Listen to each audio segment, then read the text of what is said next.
If I had to give a young man, a young boy advice on how to carry themselves as a man, I would if I had to, if I could go back to speak to myself, which I have two sons, so I speak to myself a lot. I would tell them as I tell my son, man, don't wait that long to know Christ.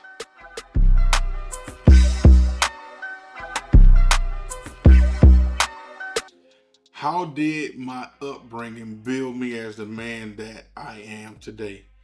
Well, my upbringing, built me as the man I am today. I grew up in the housing projects with my mom and my aunt, my two sisters, and my cousin who was my brother. He's deceased now, and we was grinding.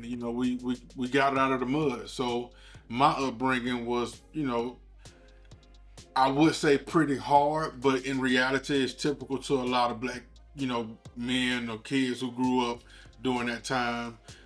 So we struggled. So I learned at a young age that life wasn't gonna be fair. Some things you were gonna have to work for, and nothing was gonna be given to you.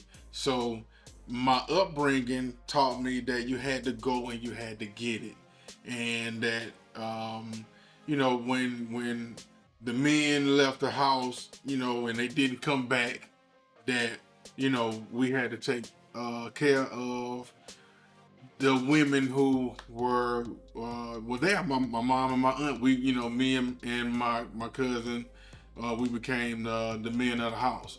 So I had to take on a mature role at an early age, as far as just being a male, because he was younger than me, in a predominantly female family, and the roles was flipped. So a lot of times, my mom and my auntie would do things outside of what a woman should normally have to do. So I was also taught that women are capable of doing things when they have to, and I lean into that and learn a lot of stuff from my mom and my two aunts. Matter of fact, I was raised by three women: my mom and her two sisters. So my upbringing, also taught me to be a good husband, because they taught me to what a man should do, and I saw the lack of in the absence of a man. So we learn how to fill those roles at an early age, a younger age. So we learn a lot of responsibilities that a man, even in the project, we still had grass. They ain't cut the grass back then in the project, so we had to cut the grass. So it was a lot of things that we learned, coming up in those early '80s, in that time where it was hard, and but we learned to get it in the mud. We learned to work. We learned to save, and by any means necessary, we learned to survive. Absolutely. When I hear the word man, what is the very first thing that comes to my mind? Unfortunately, sin is the very first thing that comes to my mind.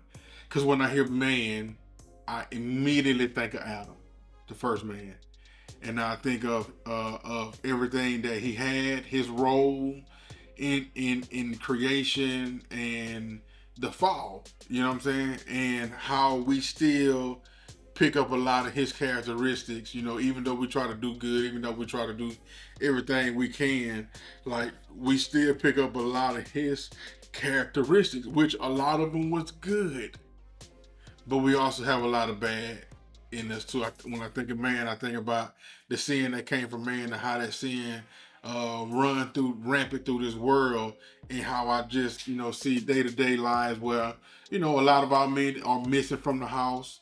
You know what I'm saying? A lot of our men are not stepping up into the role that they should be, which Adam didn't. At that moment in time, he left the role. Like, he was supposed to be the leader. He was supposed to listen to God. So yeah, when I think about man, I think about Adam. I think about God. I think about our role in creation. I think about our relationship with God. I think about what we're supposed to be doing. what we're supposed to be doing as men, what we're supposed to be contributing to society, and especially contributing to our family. I think about the fall. I think about uh, what we can do right. Well, how I can be a better man. Because there's always room for progress. Like, yeah, like I'm doing good. I know I am, but it's always room for progress. I've came a long way. Most of us have come a long way, but it's always room for progress. That's what I think about when I think about a man. In my own words, what makes a man?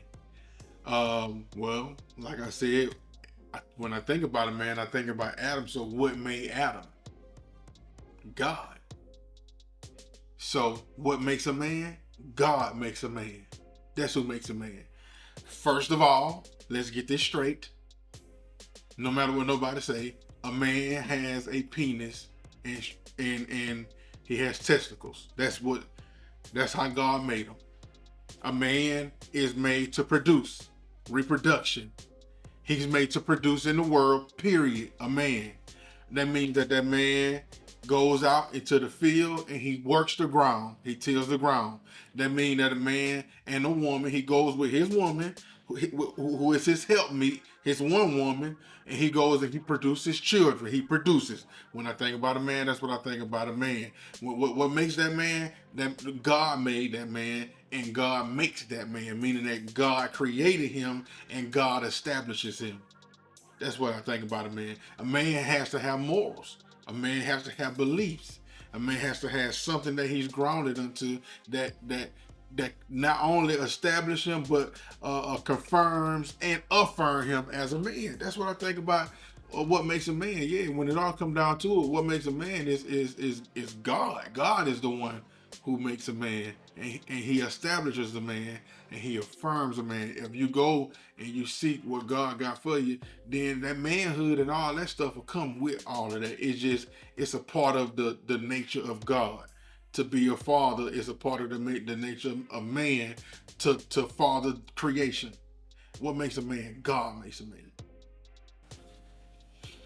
What is the biggest misconception that the world has about men? In my opinion, I believe that one of the biggest misconceptions that the world have about men is that we are incapable of learning,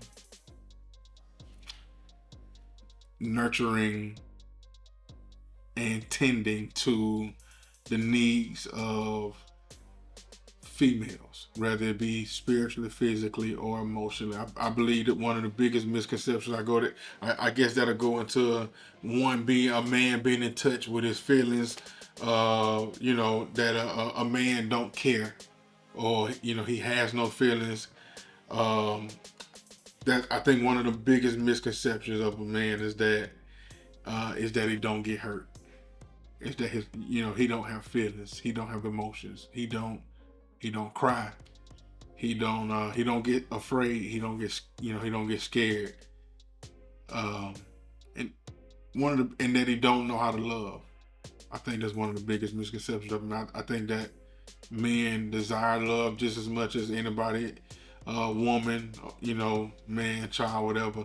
A man desires love. He desires, he want respect, but he desires love because he's an emotional creature. We made in the image of our Father, so we get jealous, and yeah, I know we get a lot, but one of the biggest misconceptions is that a man has emotions. A man desires to be loved.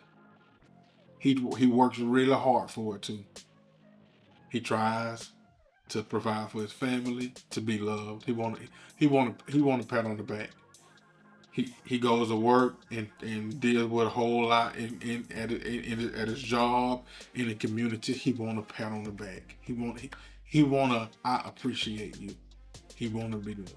Biggest misconception about a man is that he has no emotion and that he don't want to be loved. A man wants love. He desires love. Yeah.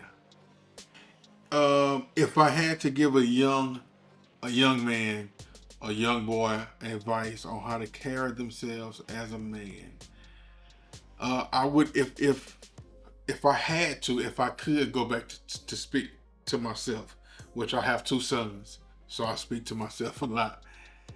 I would tell them, as I tell my son, man, don't wait that long to know Christ. Don't wait that long. You ain't a punk. You ain't a chump. You smart. Because to know him is to know life. And he'll teach you everything. He'll show you everything. And you can start seeing and observing and learning the world as you move and navigate throughout life and the journey that's before you, and you'll get way ahead of the crowd if you knew the person who Christ was, if you knew what he had in store for you, and if you just listen and obey his voice and do what he say, you'll never go wrong. He'll never leave you, he'll never forsake you. That'll be my advice to my younger self, to my sons, and to any man, any young man, any boy. You wanna do it right? Don't wait that long to know Christ. You'll get everything you need, you'll get everything you want.